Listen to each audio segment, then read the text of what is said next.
झुआ को से मारिदेला मु 15 लाख टंका खर्च करी भोग जमी भी जी जी दौरा पर मु जाइने अन्य माने जे जाइछन्ती बदल सब घर छुआ है जमती शुई सेम शोचे ये कहते दौड़ी दे मरीच बोली जदि दौड़ी दे मरला तो से टंका ही रही था प्रशासन आसिक देखी था पुलिस की से भद्रलोक मैंने जी अच्छा से कौन जन न जन मुझे जानी मोर तो ये अवस्था मुझे चाहूनी मोर 15 लाख टंका जमी बिकी घर बाड़ी बिकी झुआटी शांति रही बाहर करते मोर न्याय दरकार समस्ते दंडित हवा दरकार आखिरे आखि लुह मनरे भर्ती होइछि कुह आउ पाटिरे केवल गोटिए कथा मते न्याय दरकार। ए मायावी संसार रे छंद कपटर प्रकृत अर्थ बुझी नथिबा बापाटा आज ता झियर अकाल मृत्यु को सहजरे ग्रहण करि पारुनी कि बुझी पारुनी जे ता झियटा सतरे आत्महत्या करिछि ना ताकू मारि दिया जाइछि।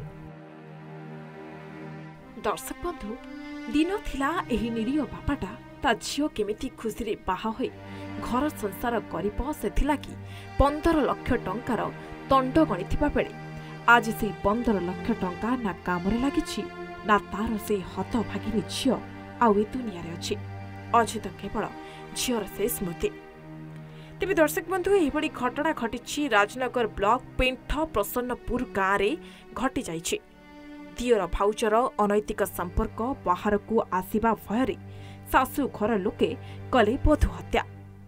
घटना मुताबक गत जून मास 18 तारिख रे राजनगर ब्लॉक कणी ग्रामर गोवर्धन परिडा निज झियो गायत्री परिडा को पेंठ प्रसन्नपुर गाँवर अजय पलाई सान पुओ शिशिर पलाई सहित विवाह देइथिले। विवाह पर गायत्री परिडा को अधिक यौतुक पाई स्वामी शिशिर पलाई और सासु घर लोके अकथनीय निर्यातना दे आसुथिले। एहाको सही गायत्री परिडा सासु घरे रही आसुथिले। मात्र दुखर कथा शिशिर पलाई निज भाउच सहित अनैतिक संपर्क रखिथिबारु ए घटना संपर्क रे गायत्री जानिबाकु पाइथिले। काले एही घटना बाहर को आसीजिबो भयरे 4 तारिख दिन सकाळु सकाळु सासु घर लोके बहु गायत्री परिडा को हत्या करिथिबा अभियोग आनिछंती झियर बापा।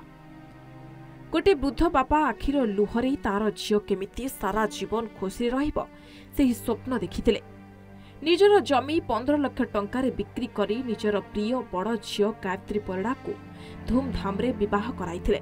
किंतु से जानि नथिले गोटी नर राक्षस हाथ को तांको झियो को टेकी देइथिले। गायत्री को बापा को धारणा थिला जे बड़ 2 महला घर टंका पैसा संपत्ति अछि मो ज्वाई बहुत सुंदर बहुत भल घरर लोक। किंतु बापा को धारणा भूल हैला।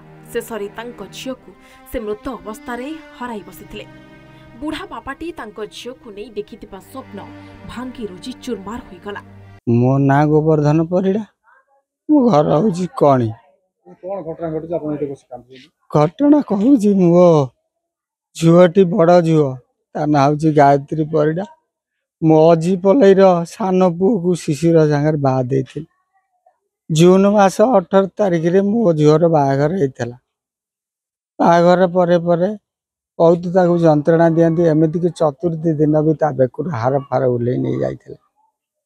तापरे बाड़ी धरिकी से जोई जे मारिया को जाइथिला झुओ मते कहिथिला। तापरे कता नहीं हानिया को दिने जाइथिला ता जा जे से ताकू धरथिला। मु जतबेले फोन करे झुओ सब बेले कांदे। अरे कौन है तो कह कि कहे ना भाई मैंने जो फोन करती से भाई मैंने आज पहुँचले सब बेले से कांदे। दिने जो जो दिन कता धरी हानिया को गला से दिन से फोन करी कांदिकी ता माँ को कहला कौन है तू कांदुचु कौन पिलाटी तो देखिए आम धरनु भल दुताला घर पिलाटी देखिया भल कारण कौन कौन पाई कांदुचु कहला मु कौन कहमी से कहवा कथा नुह कहला कौन कह ना ता भाउज सहित तार संपर्क अच्छी एमती कि आगुर ये जिते देखे ताकू कहे से कहे जे आउ आम दियर भाउज संपर्क को तू सही पारुनु एमती कि सब बेले एमती करे तारी पाखरे शहीद भाउज कतिकी फोन कर एमती कि दिने दिने बाहर पटू ताकू घर भितर रखी कबाट दे भाउज सहित आसी प्रेम ଏବେ ଯୋଉ प्रीति ଆପଣଙ୍କ ଝିଅର ମୃତ୍ୟୁ ଘଟିଛି ଆର ମୁଖ୍ୟ କାରଣ କିଏ? यार मुख्य कारण हूँ से गीता आउ अजी पलई दी जन तार अन्य एक मुख्य आसेमी ता निजे स्वामी कहीं ये जो बड़ जोई जी मो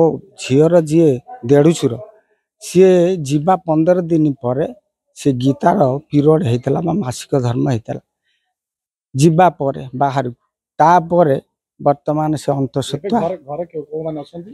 शुणतु गीता वर्तमान अंतसत्ता 2.5 मासर यही कथा को लुचेवाई सबू कथा मो झील लुचेक पणत कानी तले रखी ये कथा मो झील केवल एकला जानी अन्य कहीं जानी ना सी पदारे पड़े बोली सी जोई जीवा 4 दिन सोमवार दिन गला आज काली राति प्लान करी ससुर बो 2 जन जाक मारी शुईदे घर पलई कहीं ना झुआ को से मारिदेला मु 15 लाख टंका खर्च करी भोग जमी भी जी दौरा पर मु जाइनी अन्य मान जे जाइछन्ति भद्रलोक सब घर छुआ जमी शुई सेम शोई ये कहते दौड़ी दे मरीच बोली जदि दौड़ी दे मरला तो से टंका ही रही था प्रशासन आसिक देखी था पुलिस की से भद्रलोक मैंने जी अच्छा से कौन जन न जन मुझे जानी मोर तो ये अवस्था मुझे चाहूनी मोर 15 लाख टंका जमी बिकी घर बाड़ी बिकी झुआटी शांति रही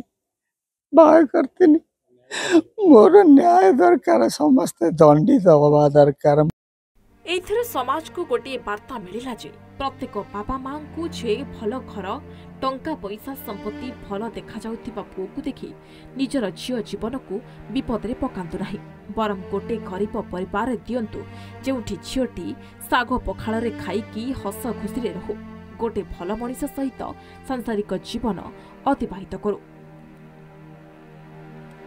केन्द्रापड़ा राजनगर मनोज कुमार सेठी रिपोर्ट सूचना टीवी 24/7।